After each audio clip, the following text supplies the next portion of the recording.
Content डाला हुआ गया है इसके अंदर और बहुत सारे 675 में रिलेटेड हाल में एक नया मूवी आ रहा है, अक्षरा सिंह का आया हुआ है। अक्षरा सिंह का जो और अच्छी मूवी है, ऐसा पति दे भगवान और पारिवारिक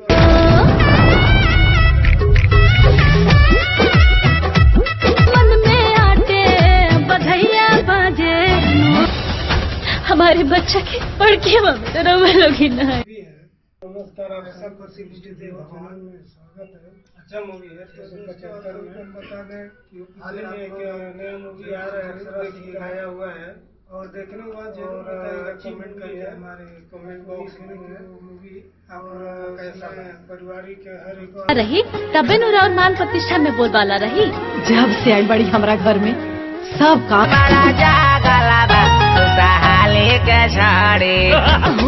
अंगूठा दिखाई दे बोलने में हर एक क्लिप जो डाला गया है, हर एक जो 75 में चीज लिखा गया है। हाल में एक नया मूवी आ रहा है, अक्षरा सिंह का आया हुआ है। इस क्लिप के बारे में और अच्छी के बारे में भोजपुरी फिल्म है दोस्तों। और हाल में परिवार में पिक्चर आया था। हम काज अपना माथा पे उठा ले बाड़ी पूरा दान है जब तोहरे में कटी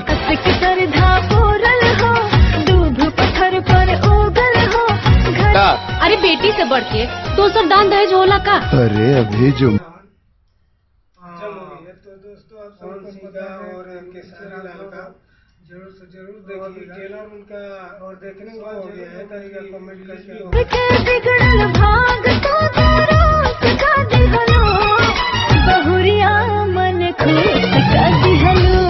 उनके बड़की पतोहिया के आस माँ जुम्मा 4 दिन प्यार हुई रात दिन लइके ना।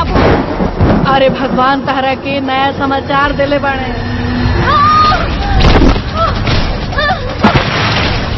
आपके हाल में पिछले महीने में पिक्चर आया था, जरूर से जरूर देखिएगा। और देखने के बाद जरूर बताइएगा कमेंट करके लागा कमेंट बॉक्स में कि अभी ट्रेलर उनका कैसा लगा। शो हो गया है, मूवी रिलीज भी होगा दें। नमस्कार, आप सभी को चैनल में उसमें तीनों बेटा के कुंडली में संतान के कोनो योग नहीं किए।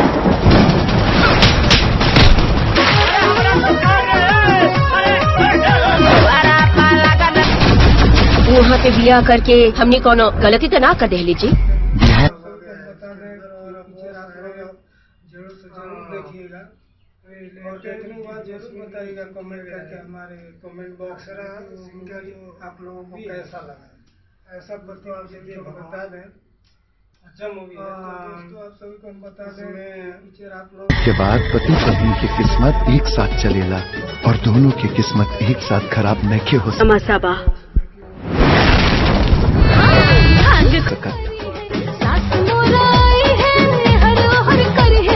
दिन ऐसा करामात करब कि वो बच्चा के मार के यही जल्ला के रख दे। सभी को हम बता दें लिखा गया है, फिर आप लोग उसके बारे में आज देखिएगा, सभी को बताएंगे और देखने के बाद जरूर बताइएगा कमेंट करके हमारे कमेंट बॉक्स में कि दोस्तों आप लोगों को कैसा लगा। हाल में पिछले महीने में पिक्चर आया था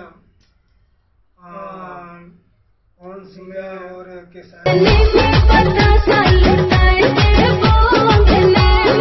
हम दादी बनब जी, रउआ दादा बनब जी। आई छोटकी के नया समाचार बा। अब हम 1 मिनट ना रुकले बड़ी, हम अभी आवतानी। आँख फाड़ फाड़ के देखा जा, ई है हम घरे के बन मानुष दमाद। मर्दो तोरे कोनो भूत उसमें पारिवारिक और केसरी लाल का डाला हुआ गया है। इसके बाद भी ट्रेलर उनका शो हो गया है, मूवी रिलीज भी हो चढ़ल बा का हो। चार चढ़ल बा तेरी बहिनी के। जीजा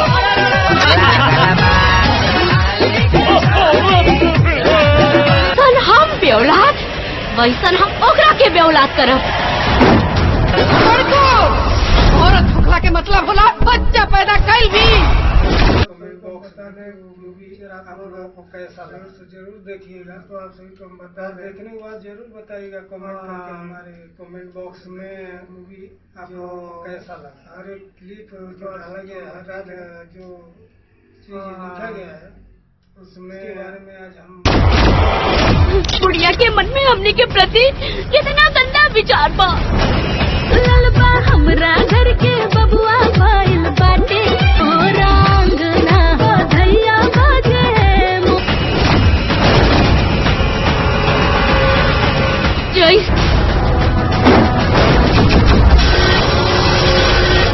दिन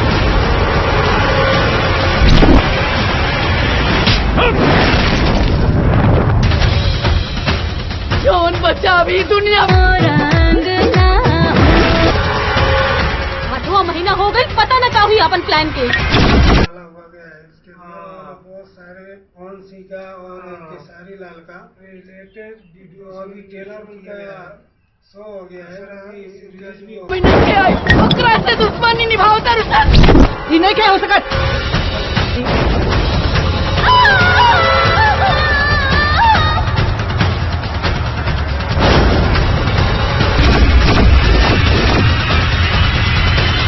कैसा लगा?